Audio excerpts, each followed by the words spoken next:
Testing.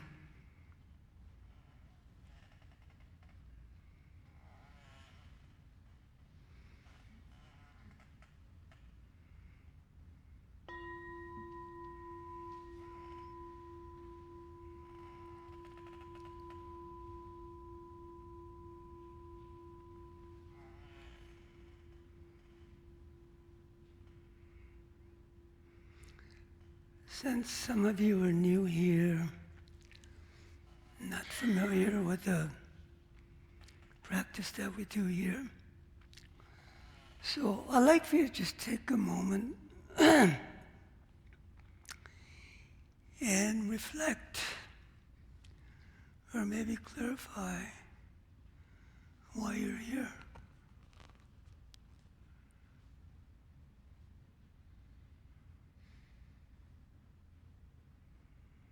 Are you sure and clear you want to be here?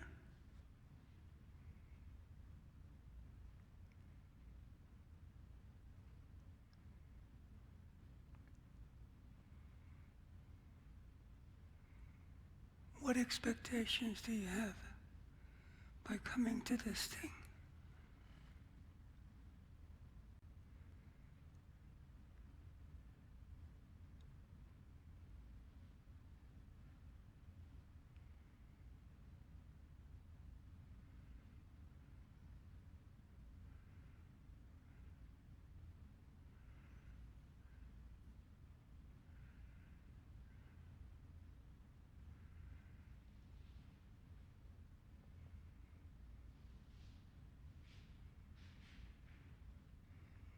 So just take a moment, be quiet,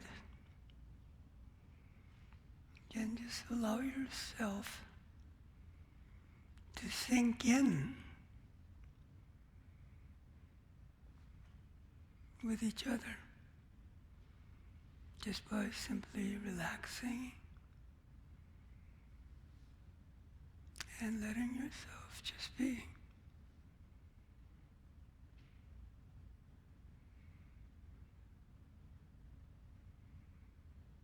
After a whole week of being this or that constantly, see if you can just allow yourself to just be and relax.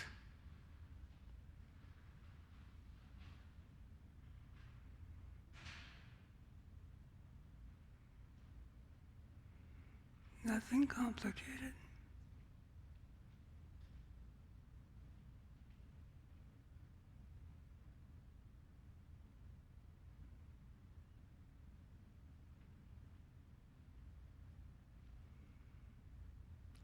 Just see if you can allow yourself to relax and just be.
See what the difference is between just simply allowing yourself to be and relaxed and trying to be something as you normally do.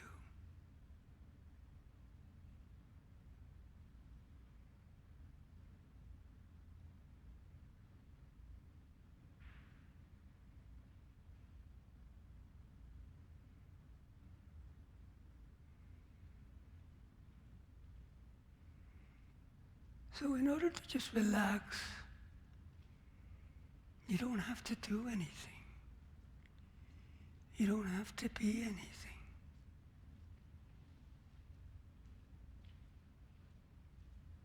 Can you just simply allow yourself to be that?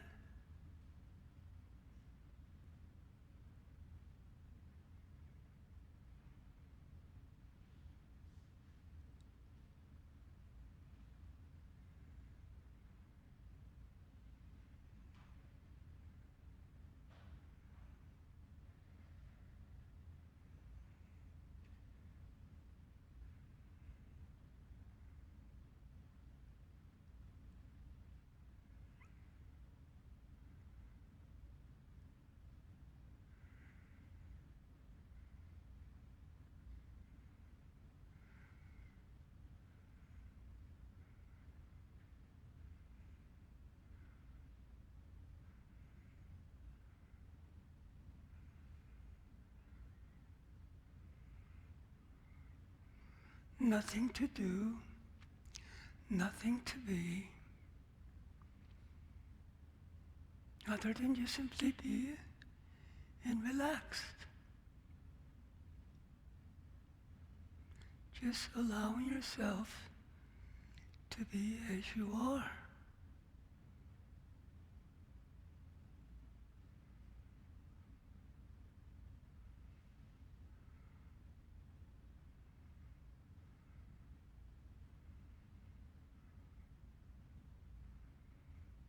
Have you ever done that?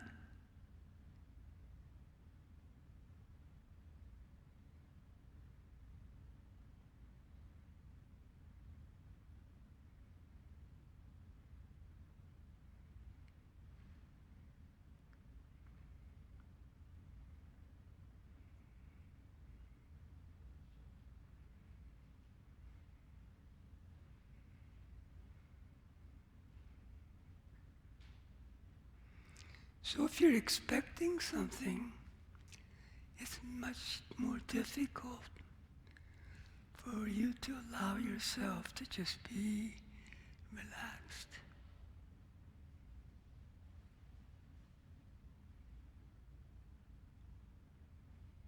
But if you're not, then you're automatically let everything go. Automatically letting everything be as they are.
So you don't have to rest in anything to just rest. But you can also rest in something and be able to rest.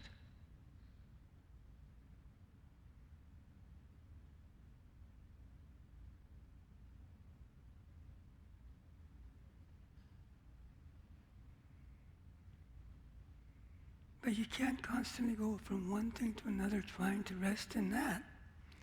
Then you have no time to allow yourself to just rest.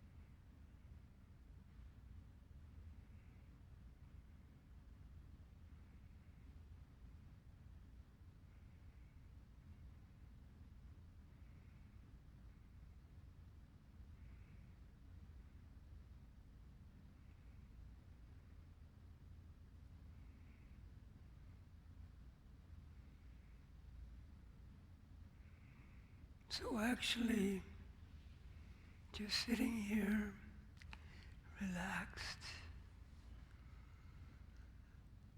nothing has to happen, really.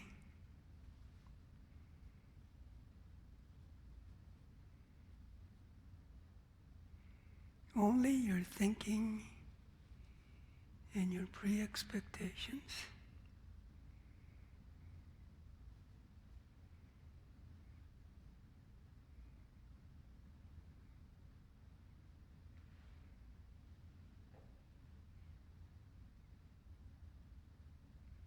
Then that something has to happen.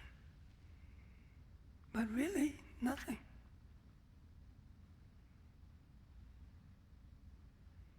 You're not expecting anything.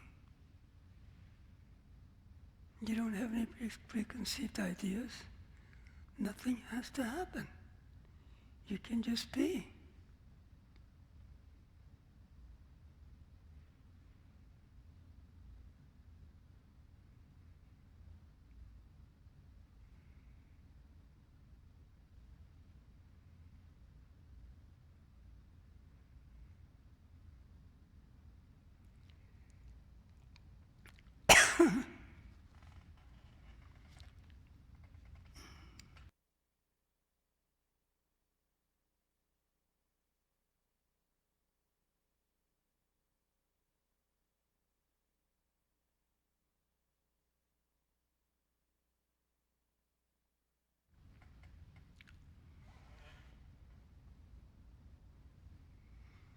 So how many of you are new here? Okay. So you came here because you heard this had something to do with meditation, right? Right or wrong?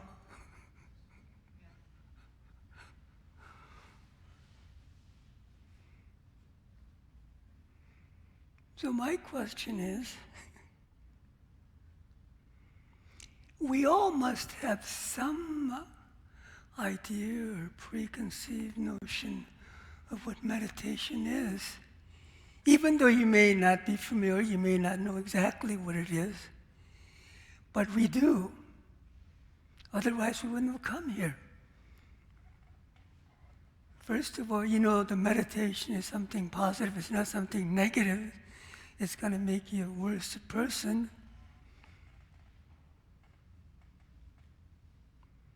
So some of you just tell me what your preconceived ideas are or were.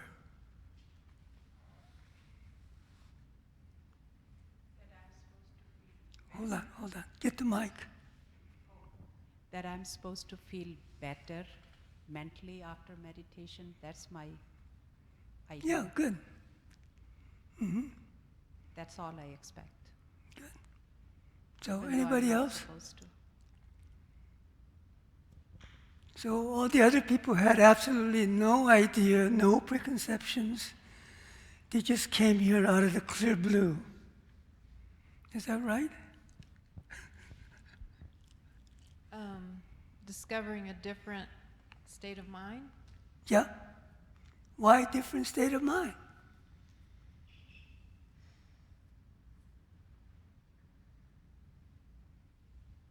I guess the short answer is that much of what I live has been taught to me and is structured by society. So what's wrong with the state of mind you're in now? If it was good, then you wouldn't care to change or look for a new state of mind, right? It's not always true to my authentic self. It's not always true to my authentic self. Right. So there's a lot of gaps and things that you're not really pleased with. So anybody else?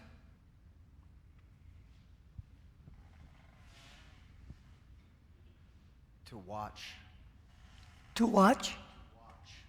To Watch what? Why do we need to watch? Why do you want to watch?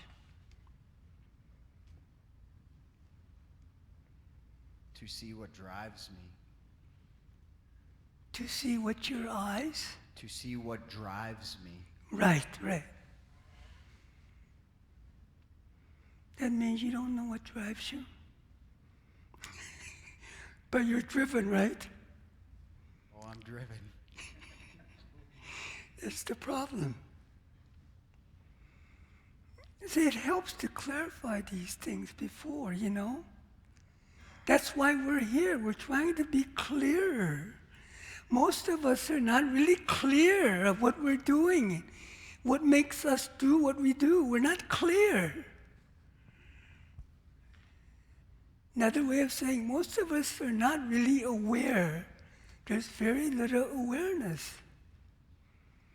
There's very little mindfulness. That's why mindfulness practice is very important. It helps you to notice. It helps you to be aware. So you're not driven. You have more control when you're more conscious of what's going on.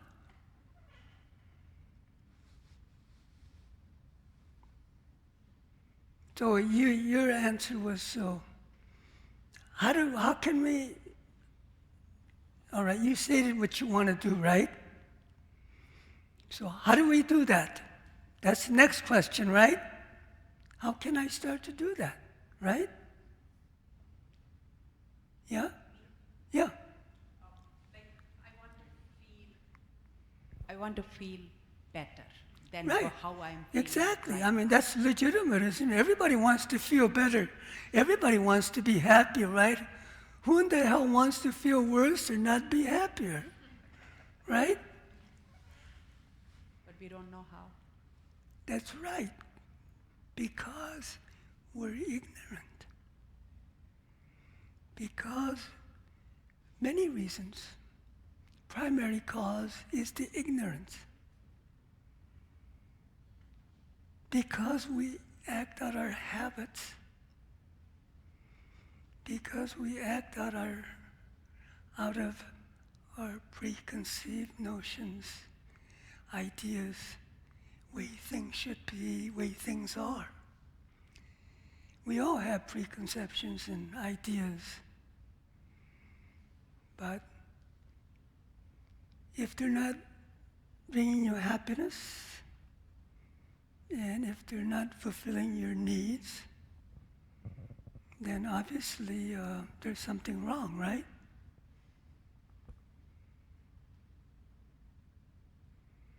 So in a way, Buddhism is like, sometimes it's called the study of the self. Self that we know or we think we know. The self or the I. It's studying ourselves so we can become more clear who we are, which will help us to make less mistakes, bring us less suffering.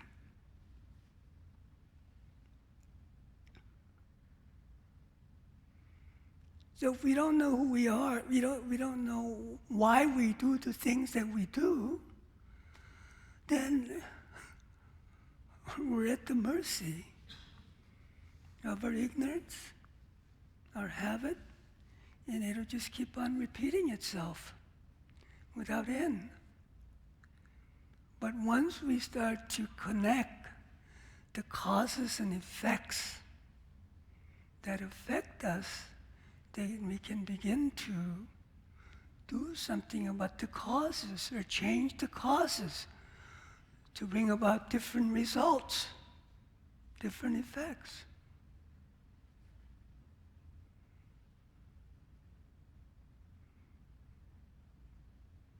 So as I said, one of the things I've said before was, in Buddhism, it's like we're all private or self-investigators. Instead of investigating other people's dirt for money for somebody else, we're investigating ourselves. It's how we can improve ourselves, how we can start to change ourselves, which will help us to suffer less.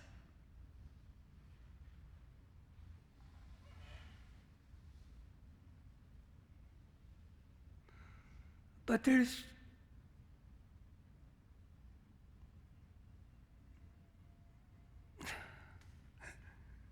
ad infinitum what meditation is.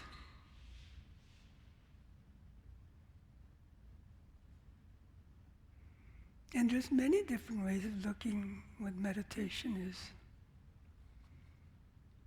One of the ways is meditation is a way we can start to communicate with ourselves.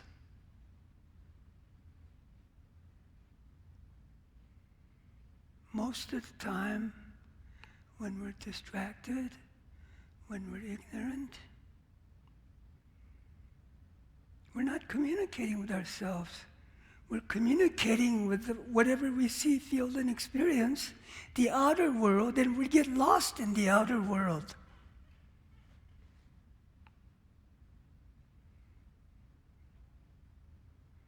How many of you here really spend time trying to communicate with yourself?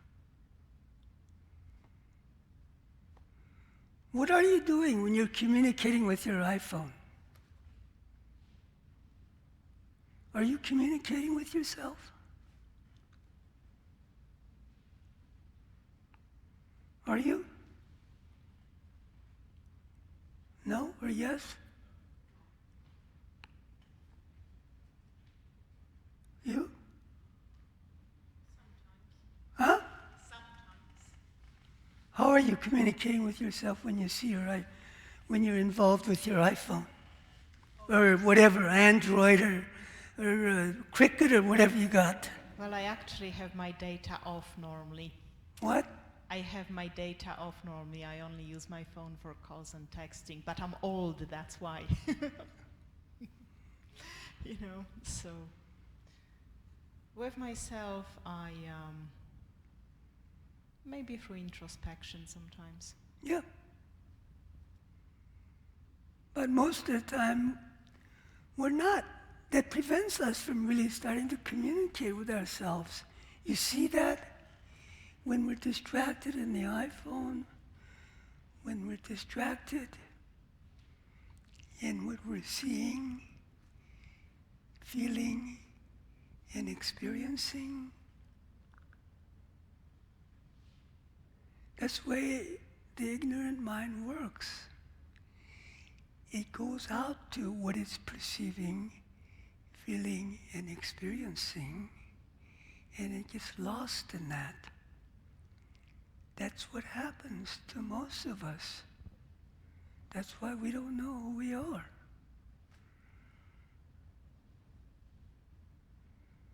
So are we just what we perceive, feel, and experience and nothing else?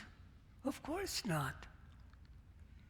But we act like that, being lost in whatever we're perceiving, feeling, and experiencing.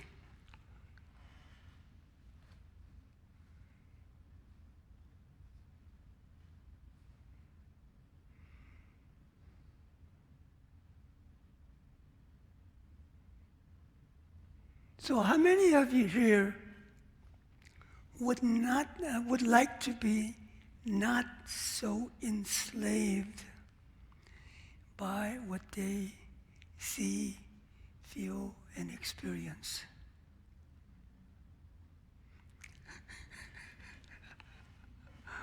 That's good batting average.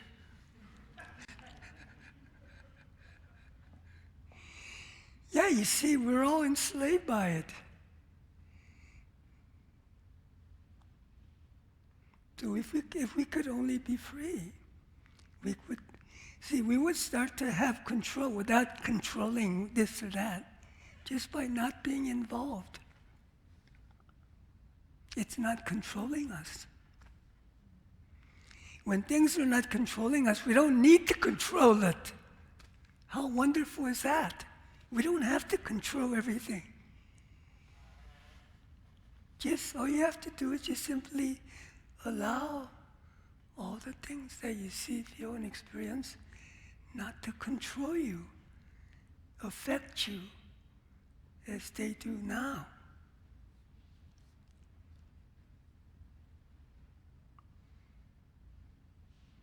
So one simple way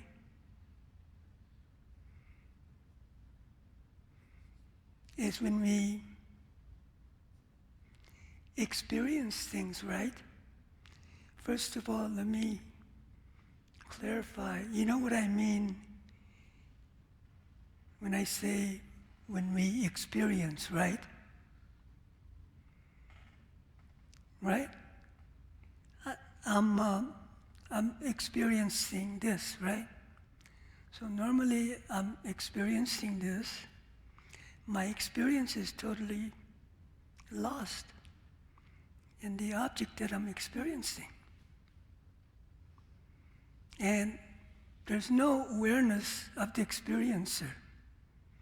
Isn't that how most of us experience? Tell me. Let's say you're experiencing something. Are you totally experiencing the object of experience? Or are you not lost in the object of experience, but are clear of the experiencer that is experiencing the object? You understand what I'm saying?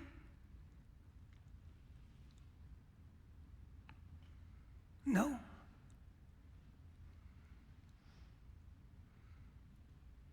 Who understands? Good. Good. What don't you understand?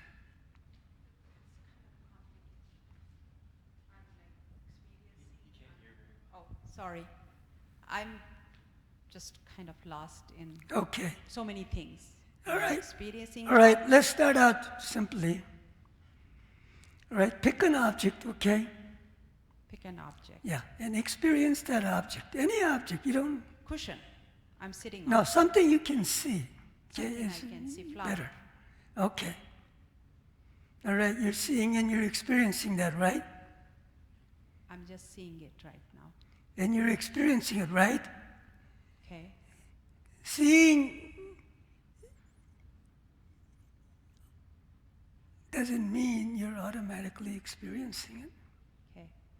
I can see everything, but I can still not experience.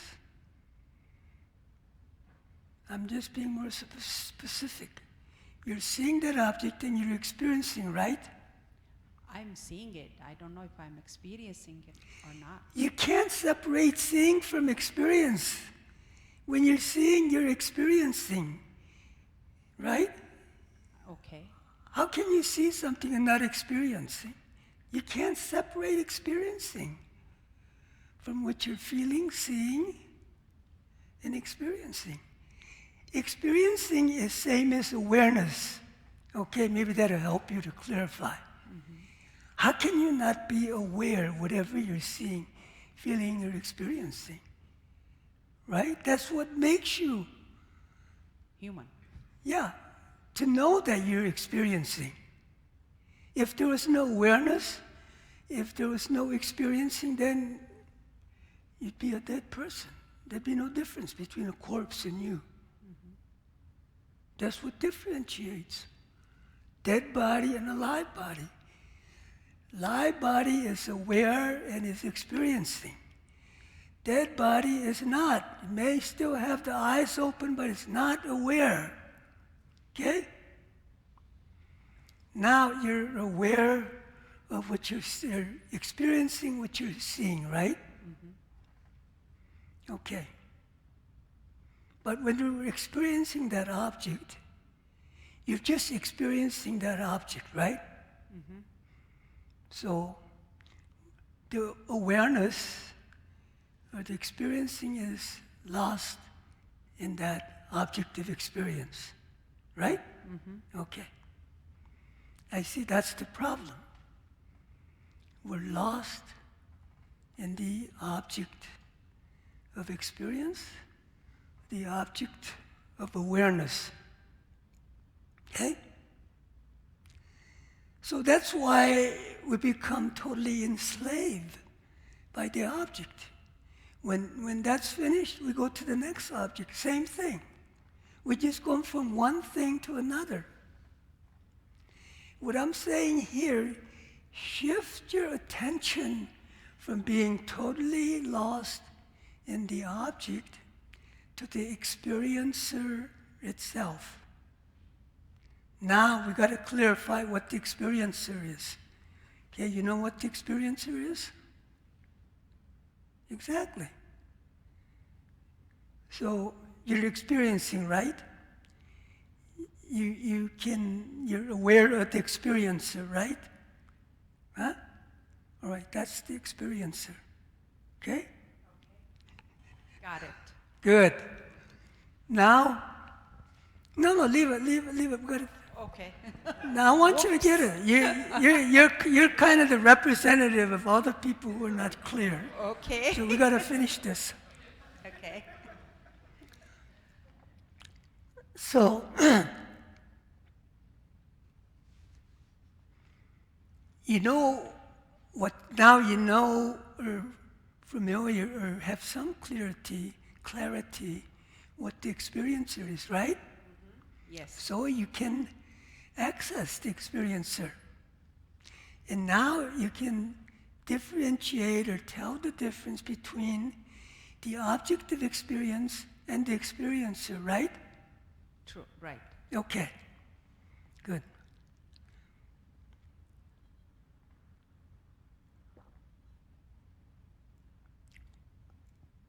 So in order for us to not be totally lost in the object, what we do is we simply shift the attention, being totally in the objective experiencer, to the experiencer. Okay?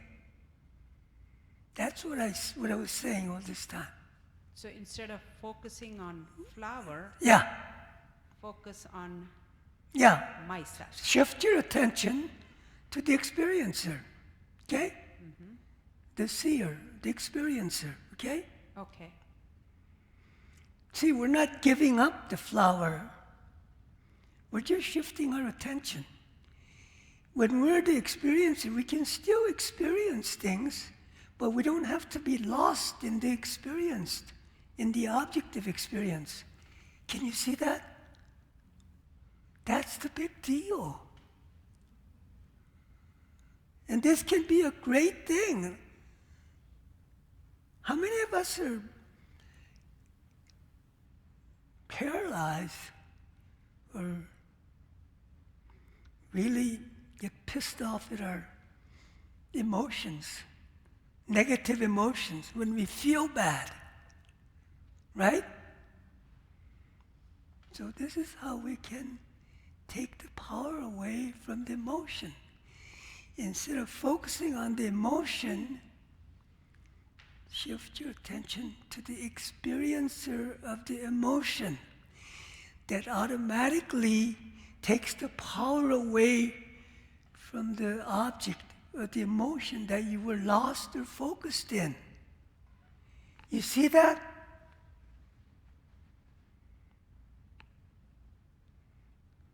Go ahead, person behind you. Just a quick example. So, I don't know, to do an example, let's say you're angry and call it T-Rex traffic. So now, how do you focus on the experiencer of the anger? Right. I'm trying to use that as a... Yeah. So when you get angry at somebody, we're stuck in the object of anger, right? Sometimes we want to kill that person. So it goes out of control. How do we start to lessen that? Shift the attention to the experiencer. Of course, it's not easy. You're not going to do it off the bat after having spent many lifetimes or your whole lifetime. You think you're going to change that habit in one instant? But here is a way. we can start to change. We can start to be free without taking any drugs.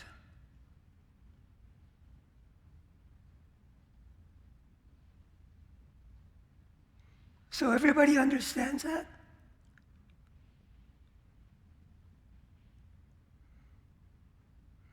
Please, I'm not clairvoyant, okay? I'm just like you. I need some kind of response, you know.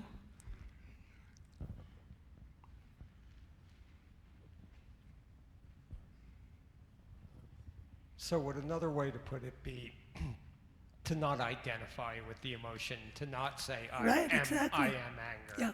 I am fat, I'm, you know, less than or more than, or, you know, because it's not real. Right, it's not real.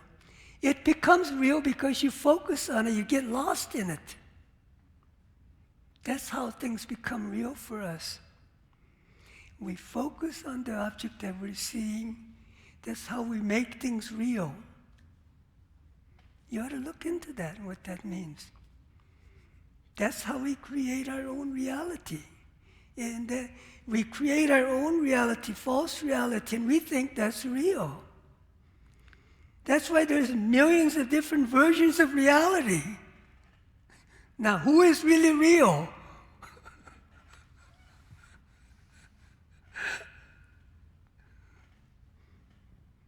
The real that constantly shifts and changes, that can't be real. Come on. What is real is real. It's stable. We can rely on that. It doesn't change. That doesn't mean reality doesn't accommodate change.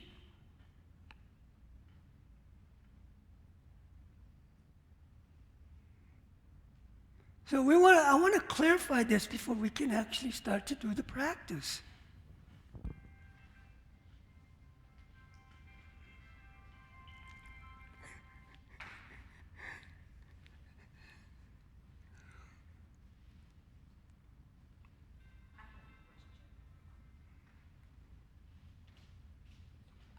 So you're saying we should not get lost with even in our emotions, right? Right. So let's say if I have an emotion about Yeah. myself and I'm not feeling good about that, let's say something negative, and I want to fix it. If I don't, You can't fix it. Only thing you can do is not be lost in it. You know, see, that's the thing. You try to change it. You can't change it. That's not a good way of dealing with emotion. then I will keep repeating the mistakes. Then I will keep repeating the mistakes. Yes, if you don't do it the correct way, yes. So what's the correct way? I've been trying to tell you. How am I gonna? I don't speak Swahili or I don't know any other language. You understood. You got to apply it. Right? You understood so far what I've said, right? How to shift the attention from the emotion or the object to the experiencer, the one who's experiencing the emotion. Then you will not be lost in the emotion. Doesn't seem that easy. Huh? Is it that easy to not get lost in emotion? It's easy in terms of understanding to start to do the practice. But of course it's not easy because I told you you're not going to change overnight. But you know how to do it. Now you can start to change. You have a way to start to deal with it. But you got to apply effort. You got to spend time. You know, it's not free. It's not instant, like everything that we expect these days to be.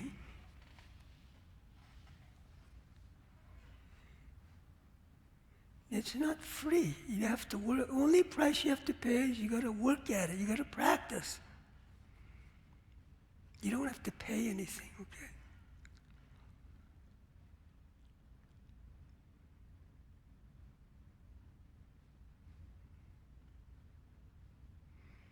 So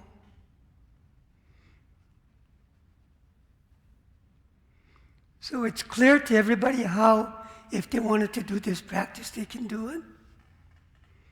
Is there any other confusion or non-clarity of what I'm trying to communicate?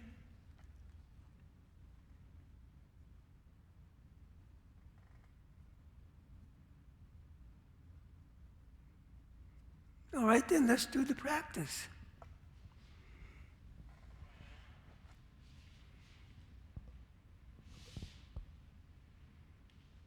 So you can pick an emotion or any object.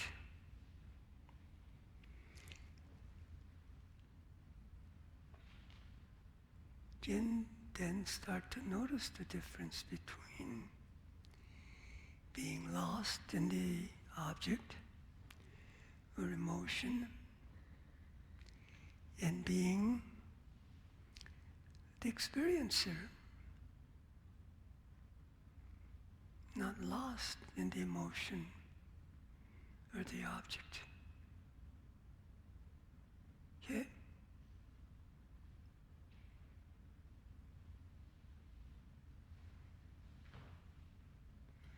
I want you to do the practice, see what you can get out of it. See what you can get out of it. See what you experience.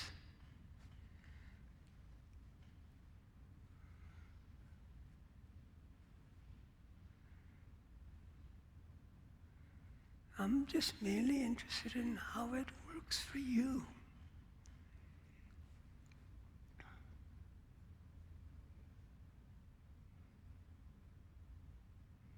If it doesn't, how I can try to help.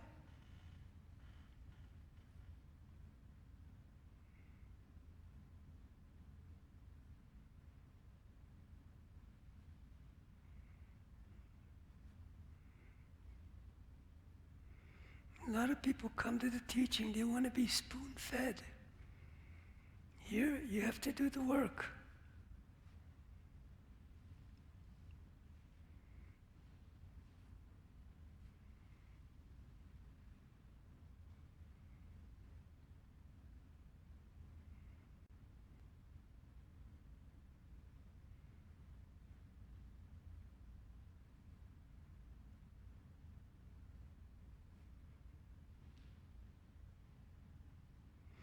So first, just simply see, feel the difference between being lost in the object and just holding the experiencer of the object.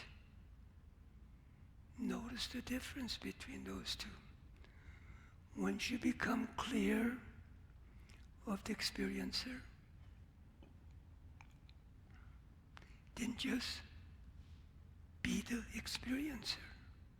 Just hold the experiencer. Shift your attention from the object of experience to the experiencer.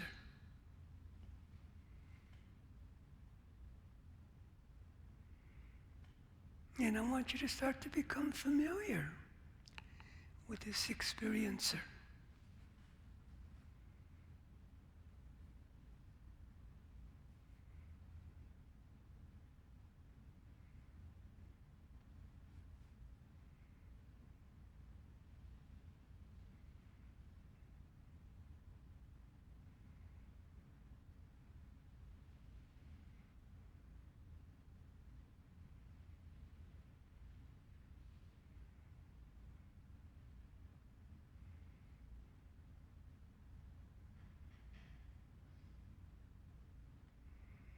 So the experiencer is not different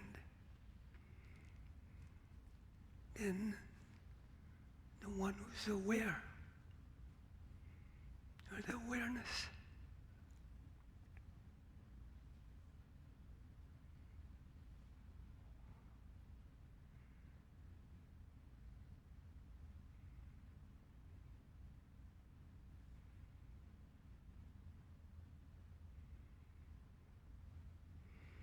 Another way of doing is instead of being lost in the object of awareness,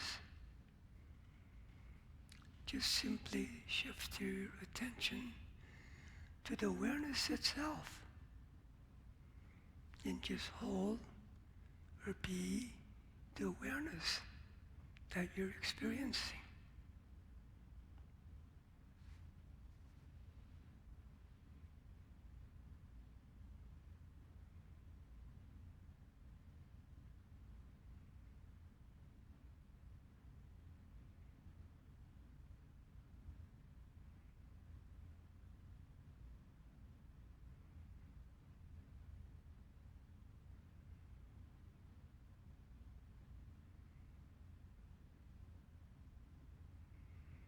So just relax, take your time. Don't feel like you're being pressured. I have to experience something.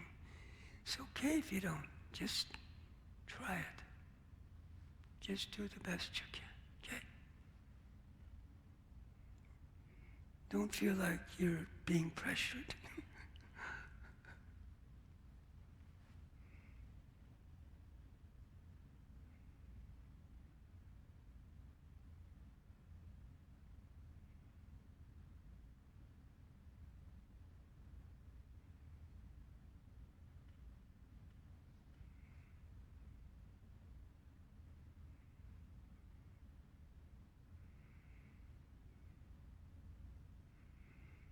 So what's it feel like just being the experiencer or the awareness instead of being the object of awareness or the object of experience?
So if someone was willing to give me a report or describe what they're experiencing, please do so.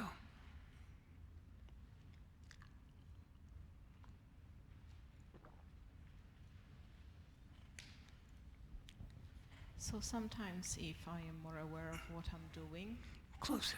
sometimes if I am more aware of what I'm doing, I will notice the very strong movement of mind where I'm attracted very much to something or repelled by it. And Yeah, but it has a tendency to pull you away. it's this my mind propels me Right. towards something Yeah. or away from Well, it. that's the, see, when we're more aware than usual, you know, the force of attraction in a way becomes stronger. So that's normal. It's I start noticing the likes and dislikes, and that's very interesting because Right.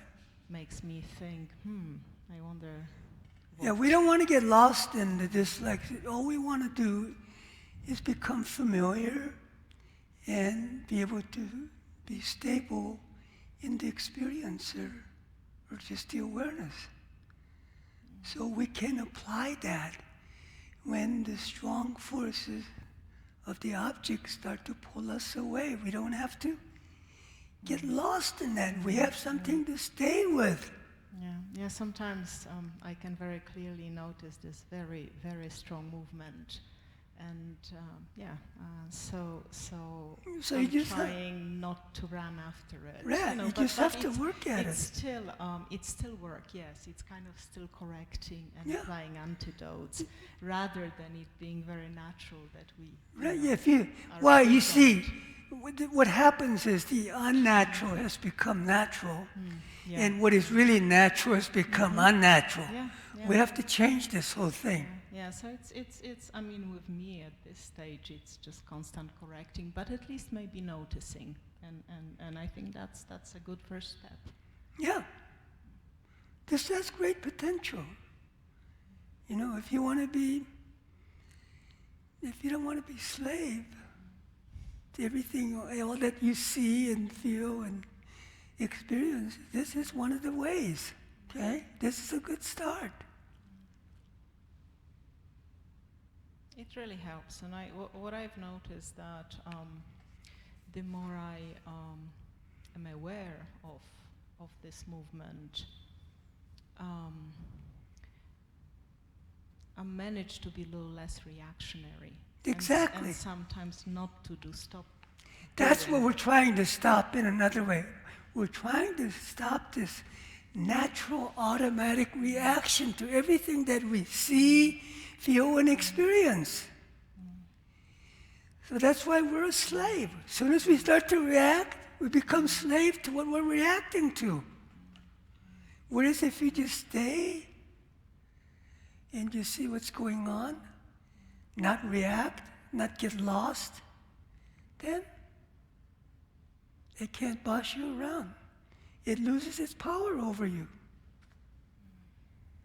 I mean, this is the freedom. This is how we start to free ourselves. You know, people talk about being free, and this is how we can start to be free without changing anything outside, without changing the object. We can change the whole world if we just simply change the way we relate or see the world. Instead of trying to change everything that we see. Of course, that's impossible. This is what Buddha did. This is what all the people who awakened did. Who were no longer slave, who were totally free. So I'm far from being totally free, but Huh? I'm very far from being totally free. But I like noticing what's happening. I wouldn't worry about being totally free. Why don't you just start with what you got, and just be satisfied, and you can build on that. And the more you do the practice, the more you become more free. There's no doubt about it. There seems to be a quality that is a little different, if one can be aware of those things, Mm-hmm. Yeah, you just have to stay with it. Quality of life, Yeah, you just have to stay with it. Yeah, I'd be interested in keeping tab on you, how you...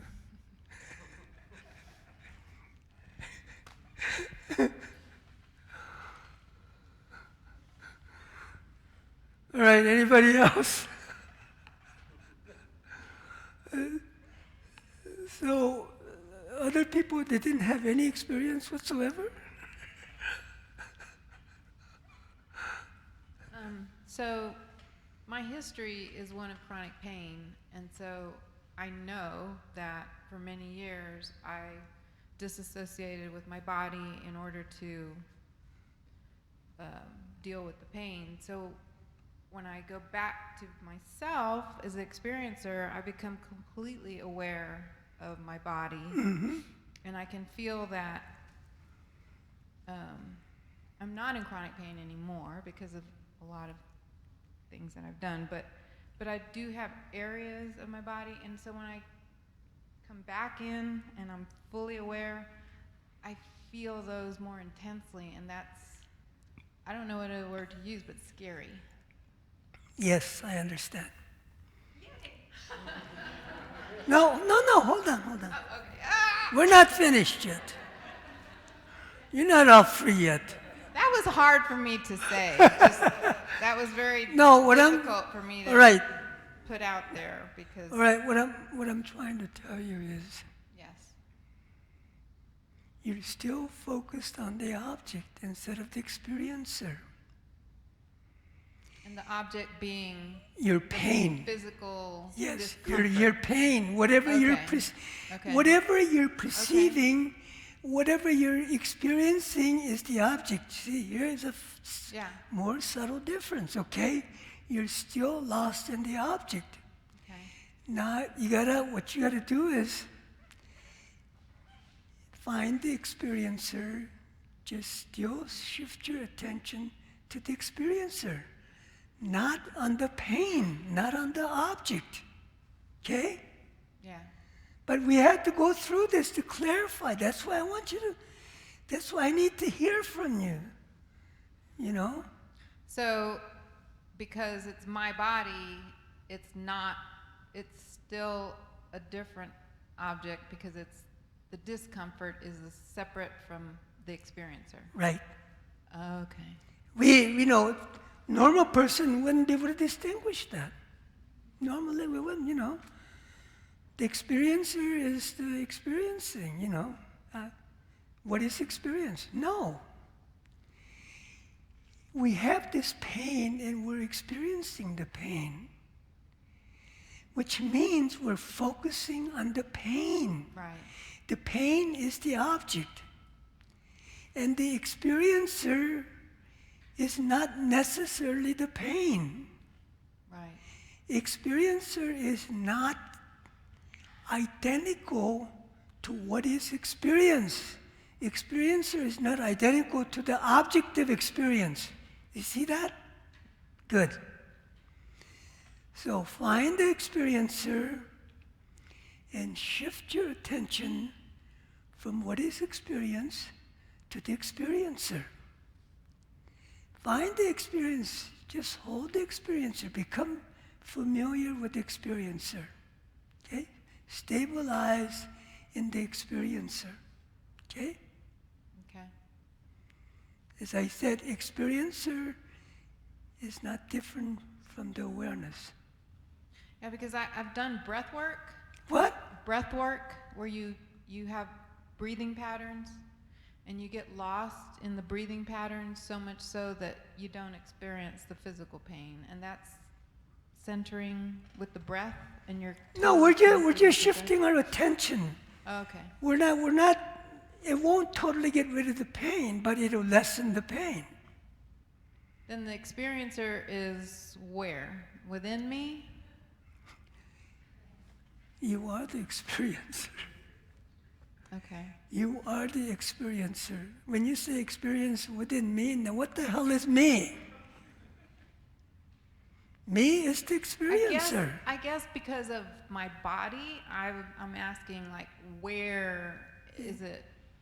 Is it spirit? Is it mind? Is it heart? Is it everything? Is Forget about it. You see, you're going away from the experiencer again. So it just is. It just is. Forget about, don't look for the experiencer. We feel and experience the experiencer. Okay. All right? For myself. Yeah, you feel the experiencer, right? You experience the experiencer, right? Yes. Just be that and forget about where or how it is. Where's that damn experiencer? So is it different for each unique individual? It's different because we have different karmic predispositions. Okay. All right. It's different the way we perceive when we understand, even though I may be saying this, each of us understand in terms of their own predispositions and preconceptions, which means their own karma. But these are the things that you got to bring up, clarify. That's why I want you to, this is good. I need to be put on the spot too. Thank you.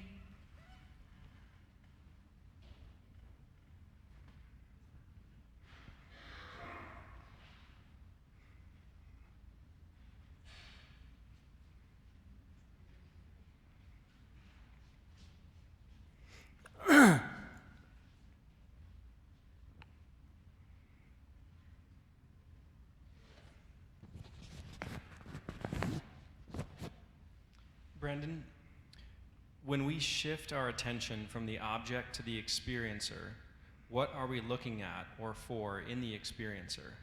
Are we looking at how we are reacting to the object? No, we're just simply looking. We're not trying to analyze the experiencer at this point.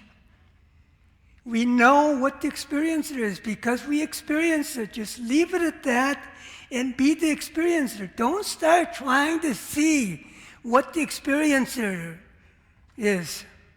We do that later. For now, just be the experiencer.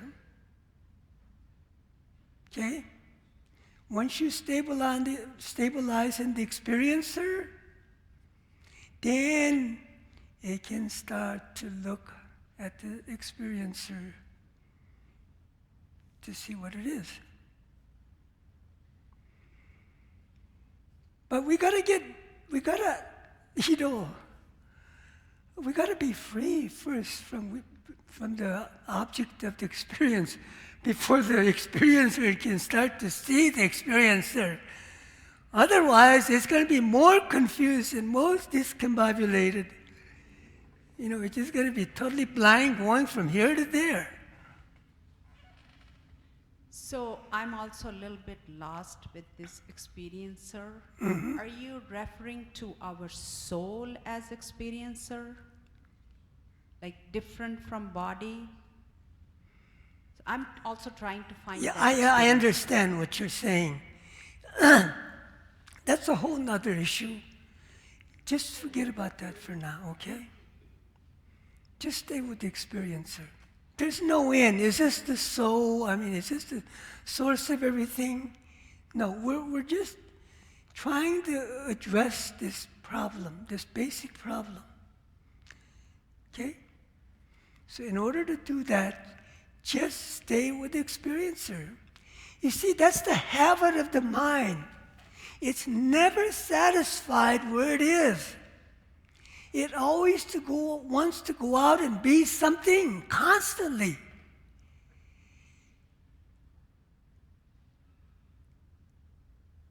And there's no way, if we want to realize what the mind or who we really are, it has to totally go away from itself. You see that? You just continually being lost if you want to be this or that. That's our habit. That's the way most of us, how mind works. It can't stay where it is very long. Constantly wants to become something. That's what's called the monkey mind. The monkey can't stay in one place very long. That's why it's called the monkey mind. Mind can't just be itself. The experiencer, same thing here. There's not that much difference between the mind and the experiencer. The experiencer, because it can't just be the experiencer, it wants to get lost in the experiencing because that's its habit. That's what it's used to. That's how it entertains itself. The experiencer doesn't know how to be satisfied or content with just the experiencer.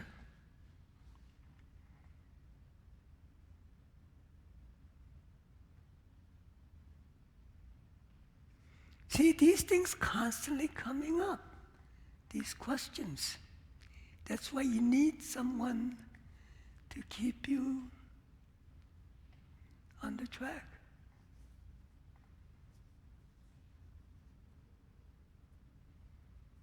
If not someone, you need to keep yourself on the track.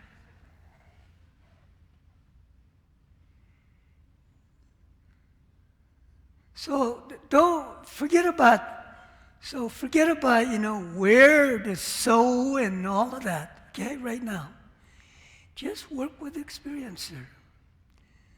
So if we're trying to lessen the pain of particular emotion that we're lost in, how's it going to help if we're looking for the soul? We're just going away from the problem.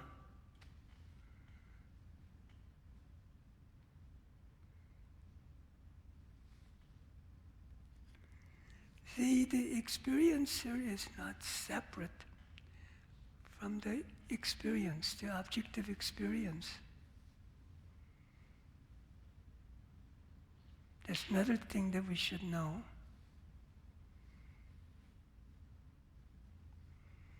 The reason why most of us are enslaved by the object or what we experience is because we're lost in it.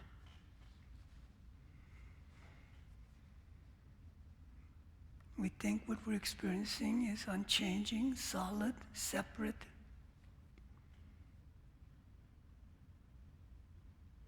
But it's constantly changing. So it can't be solid. And it can't be separate. Because without the experiencer, there's no experienced.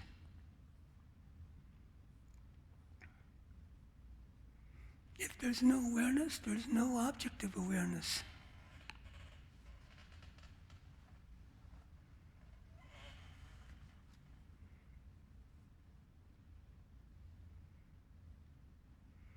So just maybe you can see this right now. If there's no awareness, there's no object. You can conceptually say, yes, if there's no awareness, the object will still be there. But that's just conceptual fabrication.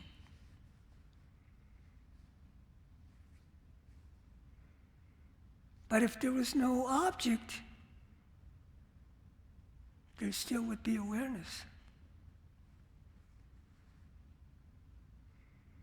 And notice that awareness is aware whether it is an object or no object. Can you see that? Yes? That simple fact. Awareness doesn't need an object to be aware.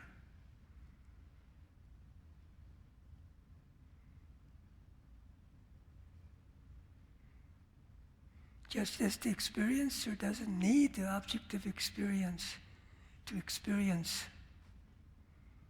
We can experience without experiencing anything.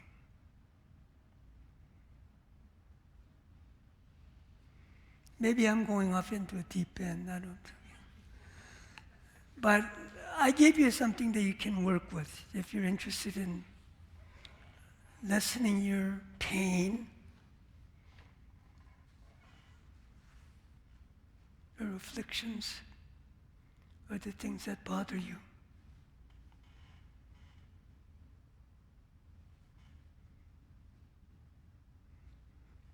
So take it or leave it.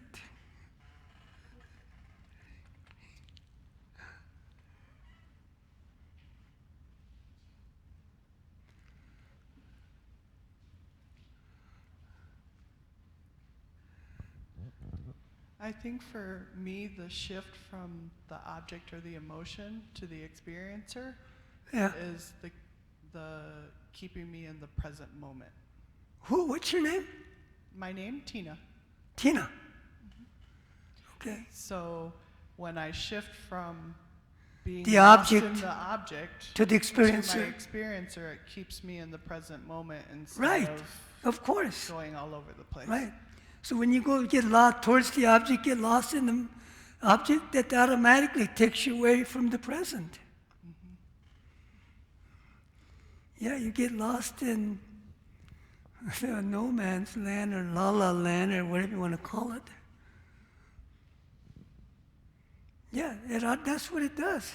When you come to the experience, it automatically brings you to the present. And when you're present, you're automatically coming from the object to the experiencer.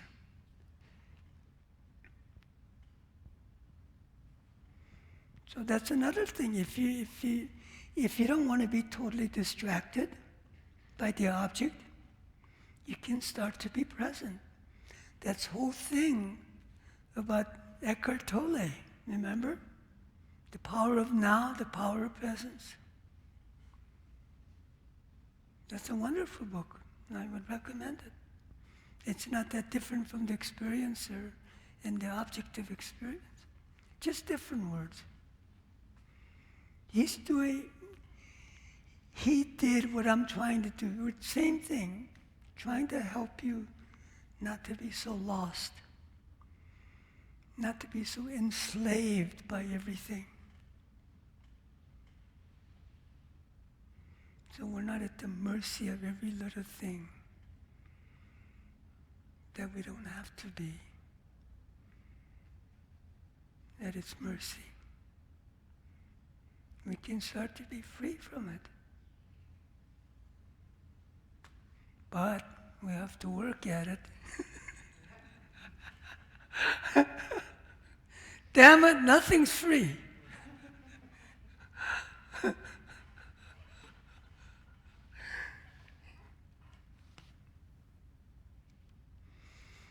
But I allowed you if you can get it for free. I have no qualms. Okay, let's dedicate our merit.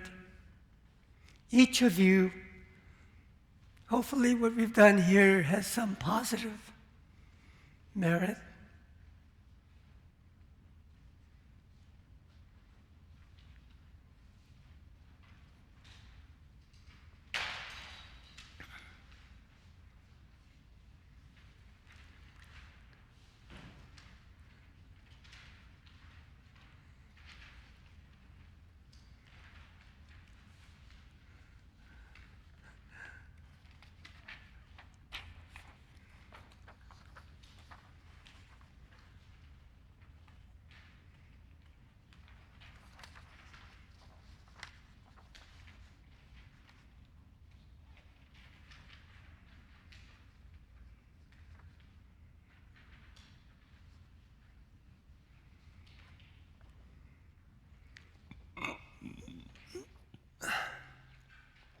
In the world in general and in this nation, may not even the name of disease, famine, war, suffering be heard. May virtuous qualities, merit, prosperity greatly increase, and may continuous good fortune, sublime well-being perfectly arise. By this merit, may all beings gain omniscience, and thus defeat the neurosis and negative actions, which are enemies. From the turbulent waves of birth, old age, sickness, and death, from the ocean of cyclic existence, may all beings be liberated.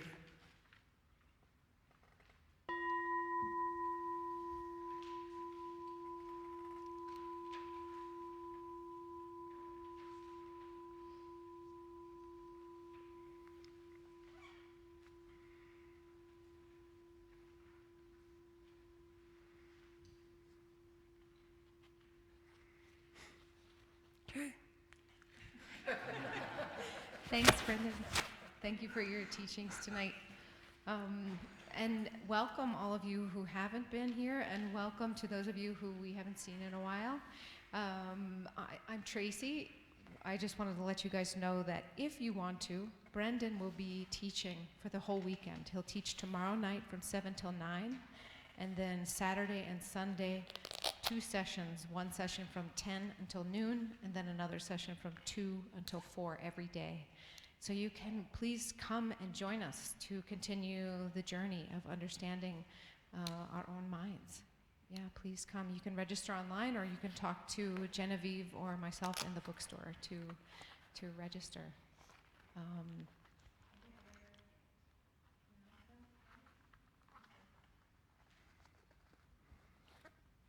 If you'd like to put your name on the email list to get information about other teachings that'll happen beyond this weekend, there's a little sheet of paper on the table in the lobby. So please give us your email and we'll contact you, but not too much.